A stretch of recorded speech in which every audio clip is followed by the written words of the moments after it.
Hey guys, Mo Morales. So yesterday I put a video together at site of how I normally would, scout a location prior to actually using it for a photo shoot.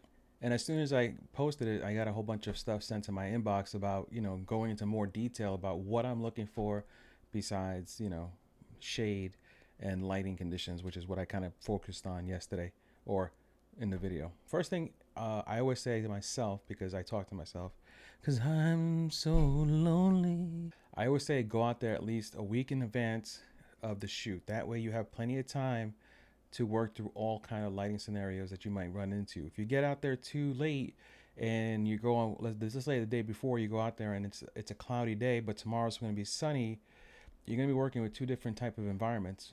So I like to go out there a couple times. As soon as I know I'm booking something, as soon as I know either I'm recommending the location or the client has recommended the location, I get out there as soon as possible in all weather conditions so I could take a look at what kind of lighting I'm going to need at that time of day. I wouldn't go there at 3 o'clock if I know my shoot's at 8 in the morning. Just a thought. Once you actually get there, again, remembering we're talking about what time you're going to be there, first thing you want to start doing is evaluating what kind of light you have in that scenario. Do you have, pretty puppy eye light, or do you have, oh my God, I better bring some strobes because this is darkness of hell type light? Can I say hell? YouTube, is it okay? Can I say hell? Also, besides evaluating the light and stuff like that, it's also a great idea to evaluate safety concerns. You are the one in charge of the shoot. Never ever forget that. You are the one responsible at the shoot. If the client named the place, once you get there, you're in charge. So it's important that you know everything about it. So also, when you're recording, the first thing you want to do is check the size of your memory card. Is it full? Is it close to being full? Is it going to interrupt your recording while you're in the middle of it? Probably. Anyway, back to the list. So remember, you're completely in charge of the safety of everyone around you in that photo shoot because you've agreed to be there. You're going to do the photo shoot. You are the professional in the environment, unless of course you're shooting another photographer. Then, unless of course you're shooting another photographer, then he's on his own, him and his family. Screw. Evaluate the area. Are there bugs? You want to make sure there's no wasps in the area. Beehive, killer squirrels, angry birds that might poop on you. Anything that could, one, jeopardize the photo shoot, endanger the client. Those are things you want to keep an eye out for. Stuff that you normally wouldn't think about if you're just walking through a park minding your own business. Are the squirrels rabid? Do they have rabies? Which is why they are rabid. Is there a hair on my microphone? Ooh, gruesome. Besides animals, you want to make sure that the safety of the client is in consideration. I say a lot of words for no reason. Who knows? So, for instance, is their footing safe? Are they going to fall down or trip over something? Is the ground mushy, muddy? Is a high heel going to sink in? Things you, as the professional in the environment, need to think about before you actually start clicking away, because you could tell, the mom, hey, back up 5 more inches, Susan. I'm about to take this really nice picture. Susan.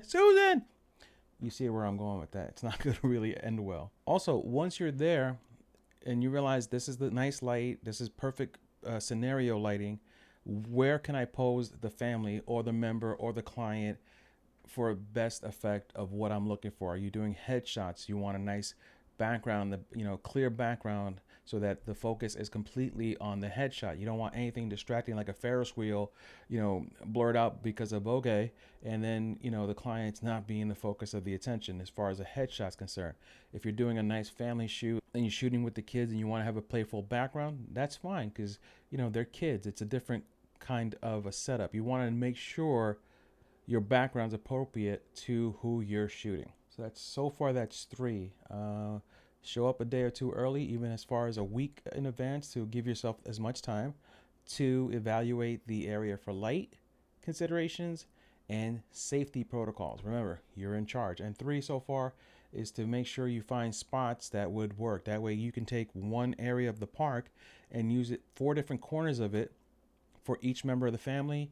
You could take the same person. If you're doing a one-on-one photo shoot, you could take that same person to different corners of the same park, same sidewalk, same alley, and utilize it to make it look like a completely different photo shoot on a different day. Especially because if you're shooting women and you're doing headshots, or you're doing, just like boudoir, outdoor boudoir or glamour shots, there's going to be outfit changes. So if you could maximize your outfit changes with the locations, you're saving yourself time. And remember, ultimately, you're getting paid by the hour, whether you believe it or not. So if you're charging $700 for this shoot, head to tail, from the beginning to the output, then the longer it takes you to capture those photos, the longer it takes you to edit those photos, the less you're paying yourself per hour. Just something to think about. As far as going out earlier than 2 days, I say that because you always need to have a plan B or C sometimes in the immediate area of the shoot. What if a pipe breaks? What if it's raining and you need to find an indoor or a covered location? What if there's construction going on that day that closed the situation where you were going to shoot in? These are things that you need to have a plan B and C, because again, you're the professional. You're the one that they're going to look for an answer to figure out this problem. And you could be doing this for free for a friend, and you're doing it to get yourself, I'm doing a lot of this, right? You could do it for your friends for free in order to build your portfolio up. But regardless, you've volunteered to do it, so you technically are in charge. Remember, the most important thing about any photo shoot is to own it, is to be the master of the shoot. That sounds like some kind of video game. Master of the shoot. And number 5, I think is just as important as everything else we've already mentioned. Number 5 is bring the gear you need, not bring all the photography. Remember that, because you may need to be very mobile. You may not have all that noise. I'm such a professional.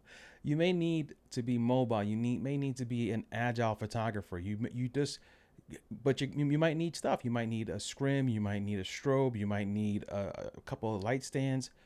You may not need any of that. Evaluate the situation, going back to step number 2, to realize what it is I'm going to need to make what I'm thinking and what the client is looking for happen.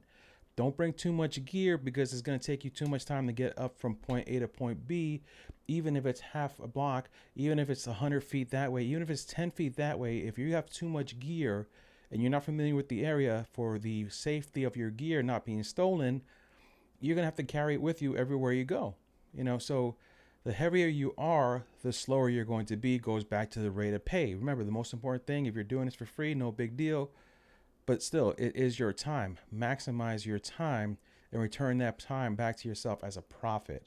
Does that make any sense? I hope it did, because if not, this is a wasted video or audio if you're listening to the audio podcast, which I hope you guys are also joining to the podcast, which is available on Spotify, Apple Podcasts, Google Podcasts. Anywhere you find your podcast, you'll find this.